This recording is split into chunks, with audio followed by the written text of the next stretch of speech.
welcome to another episode of the Daily Wisdom Words podcast, where every week we talk to folks who have stories, advice, and life hacks, all of which bring you one step closer to that feeling of hope. I'm your co-host, Neil Trevelli. And I'm your co-host, Rini O'Day. Today we talked to Dr. Yeah, go for it. Not a doctor, but go for it. But very important person. Very important. It's Adriana Bucci, right? Narcissistic abuse recovery coach. Yeah, narcissistic abuse, and so many other things. I know you have so many other things in your coaching practice, which we'll definitely get into. But yeah, welcome, Adriana. Such a pleasure to have you on here. Thanks so much for having me. Thank you so much for having me. So thrilled. So let's get into it. Can you tell us about your background? I know that it started out with kind of a tumultuous relationship with your mother, how you got into, the deep dive in narcissism and how to recover and stuff like that. So we'd love to hear your story. Yeah, totally. So I didn't really do any recovery deep diving for a few years after I figured out that my mother was a narcissist. So I mean, there's so many different directions that this story can go. So I'm going to try to close notes it as much as possible. But basically, that's why you're here. Exactly. So I was basically breaking up with a narcissist a long time ago, almost a decade ago at this point. I think it was like 2014, 13-ish. And that's when I sort of started going down the Google rabbit hole, because it was a very quick relationship and it was the most confusing one I had ever been in. So that's really what prompted me to go down a rabbit hole on Google. And that's when I first saw the word narcissist. And then I started to realize I had a little pattern. I dated many other narcissists before that. And this rabbit hole was like a week-long rabbit hole. So it was like every day after work, I'd be like Googling. And then eventually I find a checklist or something like that, 10 signs that you have a narcissistic mother. So I read up on it and I was like, holy shit, my mother's a narcissist. What the hell am I going to do? Yeah, it was wild, but I kind of went back into denial for about a year and a half until I reconnected with my father, who they got divorced when I was very young. My mom sort of brainwashed me to be against him and hate him and be terrified of him. Yeah. So I ended up finding out like the truth. Yeah, it was wild. Like he did pay for child support after all. He didn't just abandon me. And I actually found like legal documents supporting everything. So that was the point where I was like, I cannot be in denial anymore. And I basically kind of went through life after that for the next couple of years, just thinking, okay, I was raised by a narcissistic mother. I'm in therapy. It's not helping me. And I guess I'm just going to be scarred for life. And that's that. And then I'm telling you, the story's wild. I had chronic pain for, I'm loving it. It's wild. Then I had chronic pain, and I kind of had like some kind of issue all throughout my life. There was something that was hurting, something that was sprained, or like some kind of random symptom going on with me. Yeah, I ended up like getting my wisdom teeth taken out in 2015. And then it was a downward spiral for me health-wise. I ended up with very severe chronic pain. I got TMJ dysfunction, daily migraines. In 2018, I got shingles in my mouth while I was getting my jaw fixed. Yeah. Wow. It was crazy. It was crazy. And this is how my healing journey actually started, which sounds so random that I'm randomly talking about my chronic pain, but this is like the biggest part of the story. I believe it's linked. I absolutely believe it's linked. Yeah. So it is. Yeah. Mm-hmm. So I get shingles in my mouth. I'm the ripe old age of 30. Like no one really needs to, like I can't even be vaccinated till I'm 50. Like it's just insane. And it was the second time in my life that I got shingles. So at this point, I'm like, something's wrong with me. I am like aging way too quickly. Like this is just really out of hand, and all the pain that I was in. So I was actually getting my jaw fixed because it was like 2 millimeters off or something stupid like that. And that's why I was having all this severe pain. I also got carpal tunnel, which I was told was from my jaw. So I had one surgery already. It was a shit show. And eventually after the shingles, I ended up with something called trigeminal neuralgia. So it was the trigeminal nerve, it's in your face. And so for me, the rash came out in my mouth. which was perfect because my jaw was a mess. A lot of people, they get the rash on their face or on their eye or whatever. And once the rash clears up, you still end up with that residual nerve pain. So they were saying it was trigeminal neuralgia. That is also nicknamed the suicide disease because that is how painful it is. So I basically told my husband straight up, like, I'm going to try to give you another 10 years before you have to call yourself a widower because this is a disaster. Yeah. Like I was literally, I went there. I was like, if 30 is this painful and I have this many issues already and I'm this young, I'm scared. I'm terrified. I don't want to know what the future holds. So can I ask you a question real quick? Didn't they figure out Botox helps that? Oh, I tried everything. I did Botox, I did nerve block injections, I did all the pills, I started getting like ulcers, like it was a long battle. It was a shit show. So I tried all the things for pain relief, every single thing you can imagine. I tried it. It worked maybe for a few days and then it would stop working and I would have to try something else. I went to like physiotherapy, the chiropractor, acupuncture. I did all the things. And so one day, it was January 2019, I'm mindlessly scrolling on Facebook. And, you know, back then, like the algorithm kind of stuff was still sort of creepy. Like, how does Facebook know? I know, right? Yeah. You think a thought and it's on your darn Facebook. Right? Insane. So now it's like more normal. Like, it's like, okay, yeah, whatever. Like my phone's following me, it's fine. But back then it was like, whoa, what's going on here? So I get an ad. Yeah.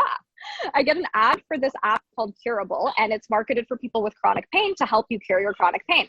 So I'm looking at it and I'm like, this sounds like bullshit, but maybe it's going to hypnotize me into thinking and pretending that I don't have any pain. And let's see if that works because I don't care anymore. I have nothing to lose here. I buy a 1-year subscription. I open it up and immediately I was pissed off because it basically said the mind-body connection. And the reason that people would have any sort of chronic pain that persists more than 6 months after the original injury, and you know, you've gone to the doctor, you've done all your labs, everything's normal, they ruled out anything like life and death situations, it's actually a result of repressed emotions from childhood trauma.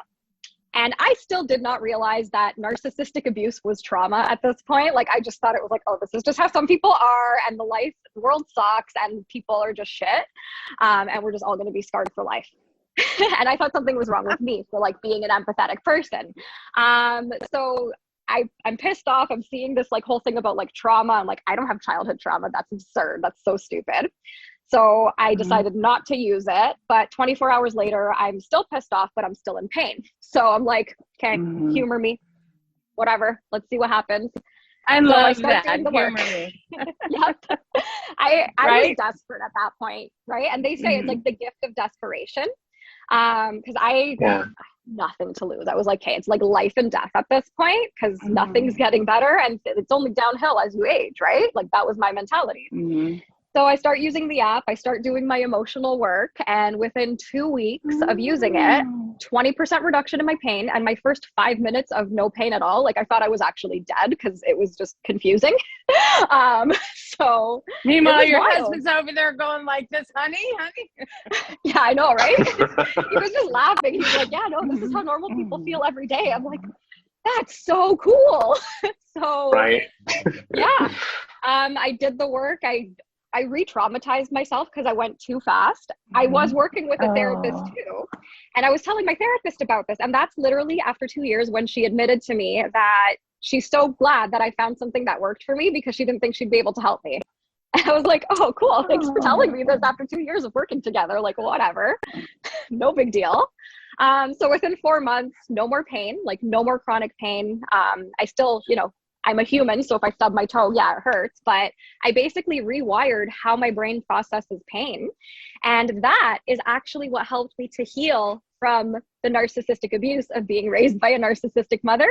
So I started out as a chronic pain coach. And now after, you know, a couple of years sharing my story more and more, that resonated with so many people, and so many people who have like a narcissistic parent or a relationship with a narcissist, they have some kind of chronic pain or mind-body symptom. And when we work together, we kill two birds with one stone. So that's the story in a nutshell.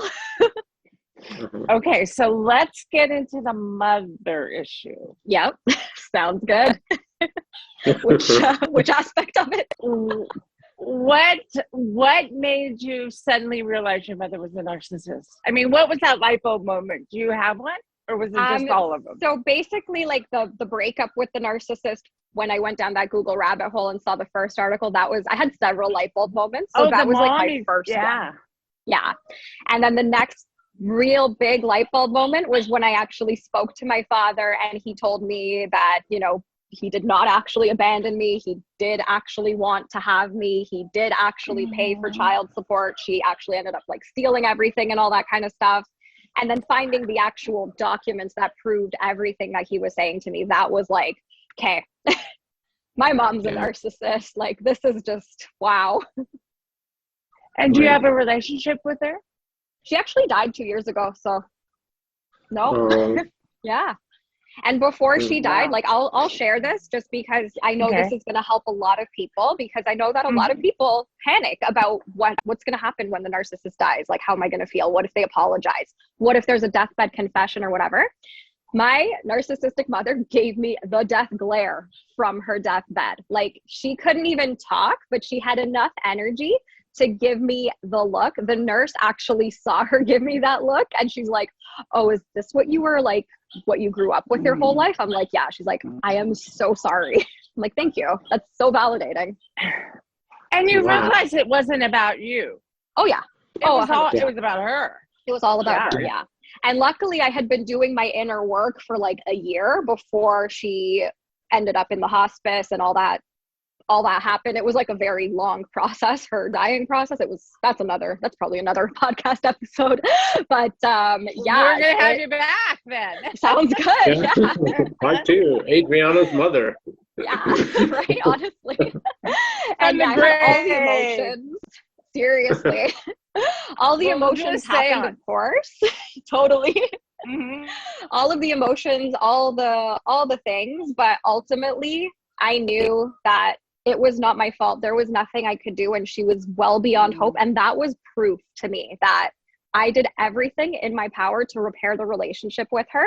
I did everything in my power to like be a good daughter or whatever. And obviously that was never my job. That's like such an imposition to put onto a child.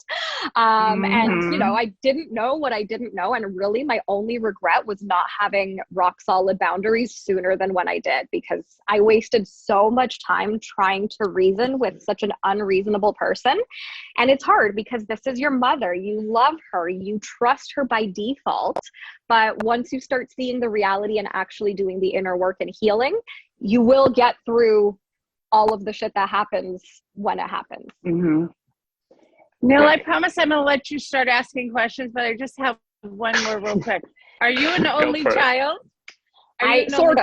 Sort of, yeah, I am. So I have two half brothers from my father's first marriage. Okay. And yeah, like they live in the States. I'm my mother. I was my mother's only child. So I was very isolated, very, very isolated from my entire family. I didn't grow up with my dad's side at all, really. And my mother's side, like everyone was in a fight with her every week, which I was like, oh, my poor mom, everyone just hates her for no reason. But obviously as an adult, when you think back, it's like, no, it makes sense why I did not know anybody, because she kept me isolated and she kept pissing everyone off. Yeah, sure. Yeah, absolutely. Yeah. And I think that's a perfect segue. You talked about, you know, bad relationships and obviously with your mother as well as other. So let's get into like, what makes a narcissist? And there are several questions on there like we could discuss, but let's start out with, can you define, I guess, the textbook definition of a narcissist before we get into some of the sub-genre questions that I have for that? Totally. So it can get really confusing when you go on like the checklists and you see like what all the signs are, because not every narcissist treats every single person exactly the same way. So that's where things can get confusing. Where you will gain clarity is if you are their main target. That's when you're really going to see the signs. So if it's like a coworker and they're a narcissist, you might only see the signs sometimes because it's not that much of like an intimate relationship. So that's where things can get very confusing. And of course, when it's a parent and it's a covert narcissist, that's when things get very confusing too, because they can be really nice. So the overt narcissist, they're very easy to identify. They are assholes, and you can tell that they're assholes, and stay away. Whereas the covert narcissist, that's who you really need to watch out for, because they will present one way, but then behind closed doors, it's a different story. So they're arrogant, like all the classic textbook things, like the arrogance, the need to be right, sense of superiority, a grandiose sense of self. They think they're very important kind of thing. But they're not going to say that to you. So you have to really go into observer mode. So what I like to tell people is to look at the pattern. Look at the pattern of what's happening in the relationship. And it gets very obvious as you start observing, because your emotions being in it is what makes things so confusing.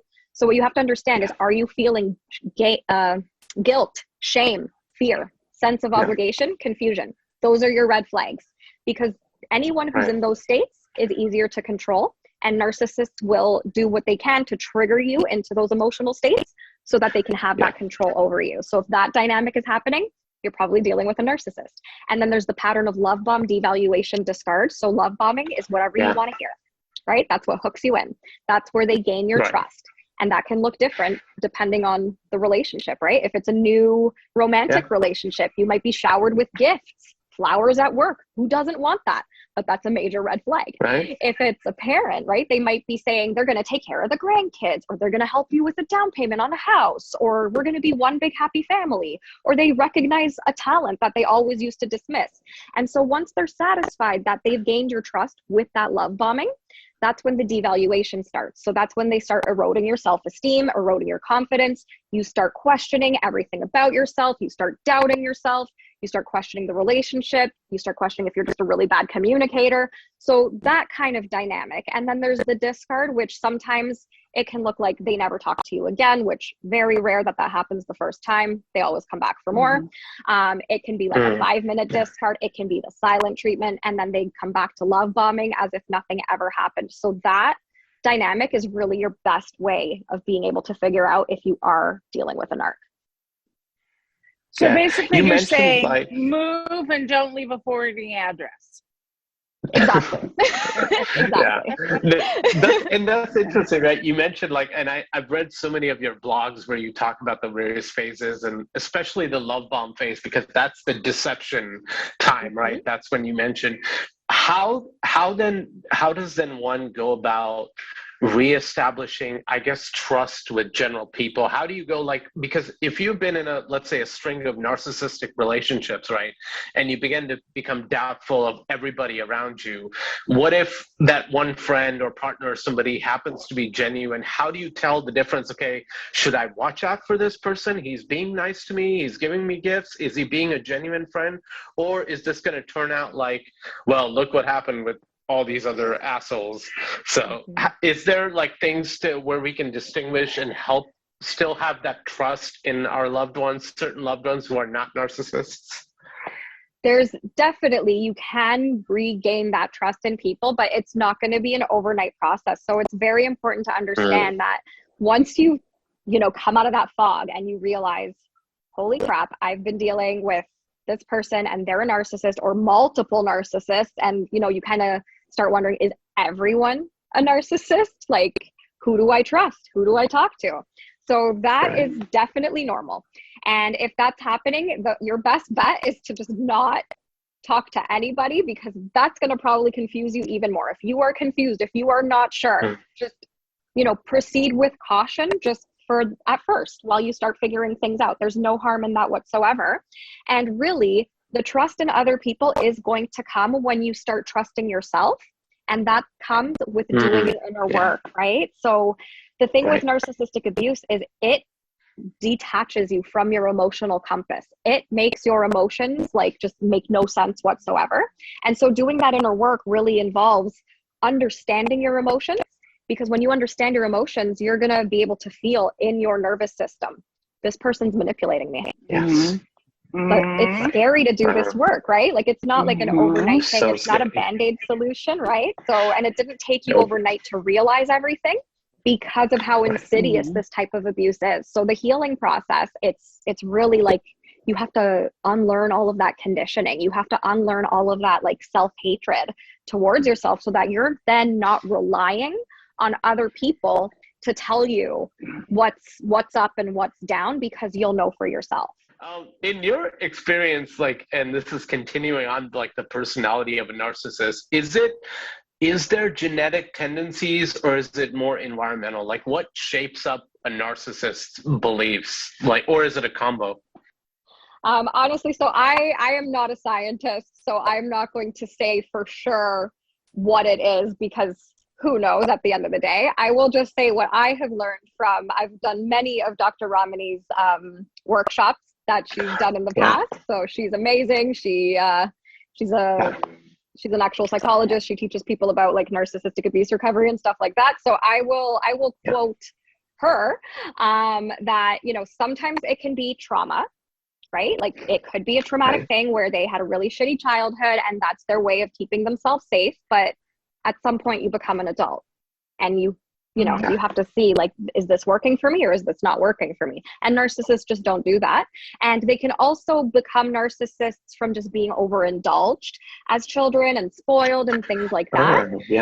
Right? But, you know, I don't really, I mean, maybe there is a genetic component, but then I feel like there wouldn't really be that many adult children of narcissists out there trying to figure out like what is going on, because they would be narcissists themselves, right? So I think it's just how that person is wired. And I think there's just so many different ways that one's brain can be wired to be however they are.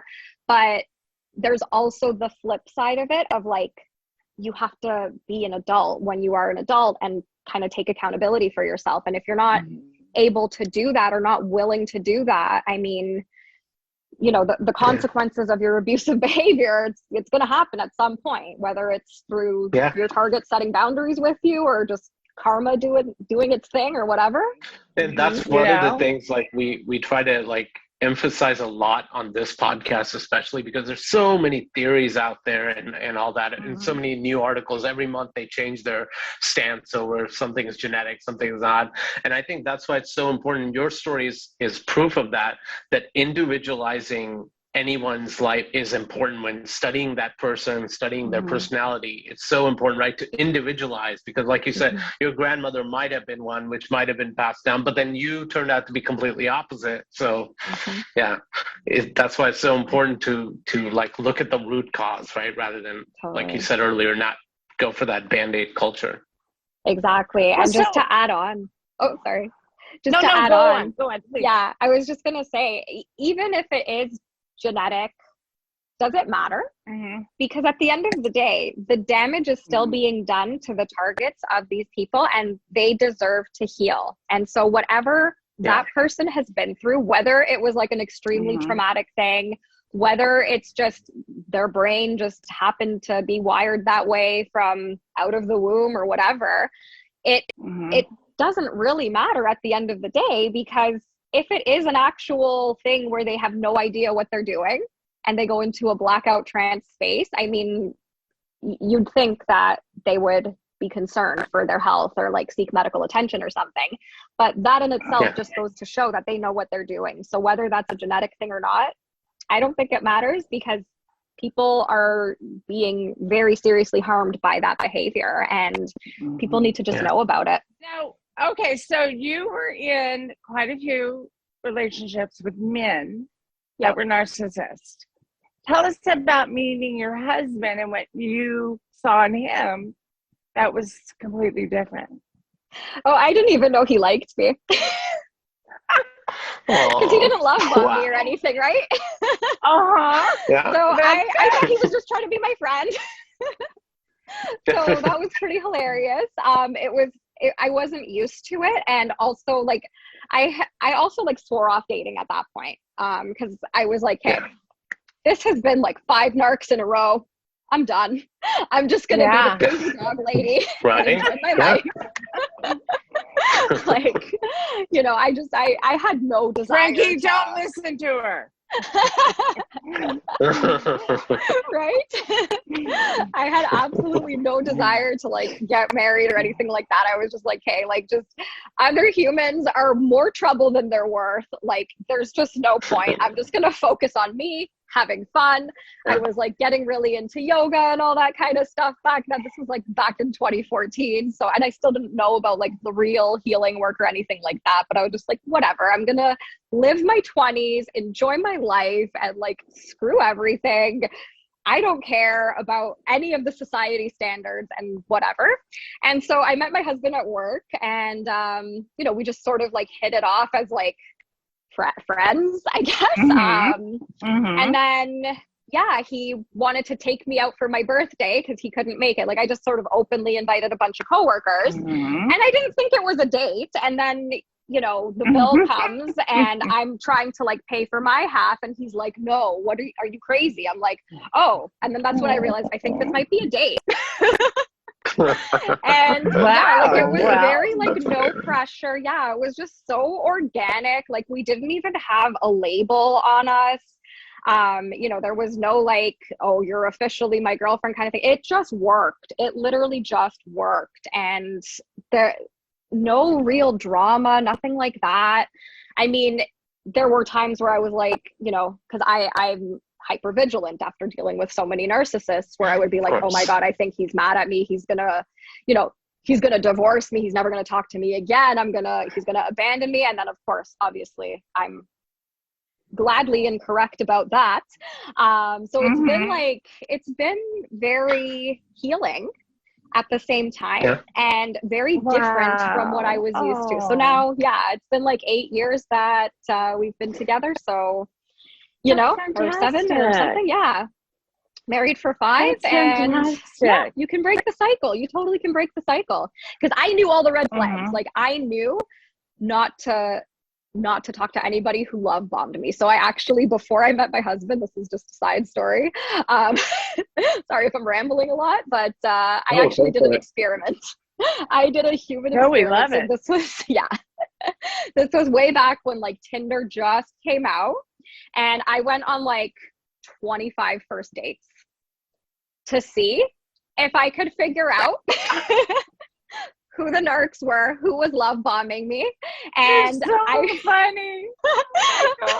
Right? Like I was just like, I am never dealing with a narcissist again. Like I had it. Like I will never date one again. I will never get involved with one again. And I managed to you know, crush that goal. But I went on a bunch of first dates.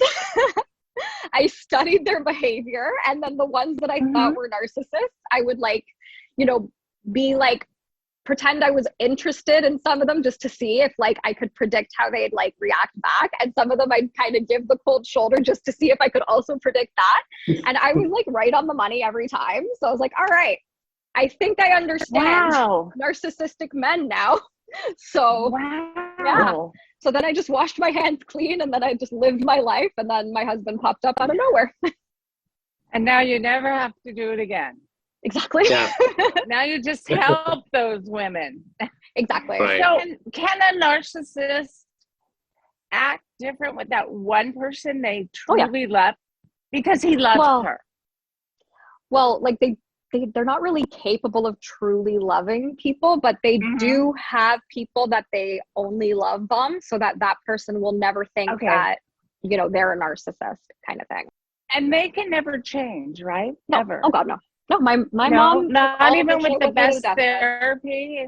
Not even with the best therapy, medication.